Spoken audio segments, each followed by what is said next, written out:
Em dic Amjad i visc amb la meva família al camp de refugiats del Shati, a Gaza. He estat pescador més de 40 anys. La mar és tota la meva vida.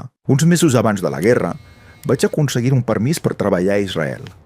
Per primera vegada podia donar de menjar, comprar medicines i dur una mica d'estabilitat a la meva família.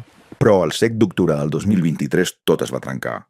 Ens van detenir, ens van prendre els diners, els papers, ens van tancar i insultar com si fossin criminals, emmanillats i amb els ulls embenats. Després de molts interrogatoris, ens van enviar de tornada cap a Gaza. En baixar de l'autobús, ens van disparar i vam haver de córrer sota les bales. Alguns companys van morir. Avui casa meva està destruïda.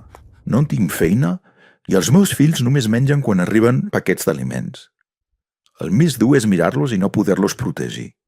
Només volem viure i treballar en pau, sense por i sense perdre més gent estimada.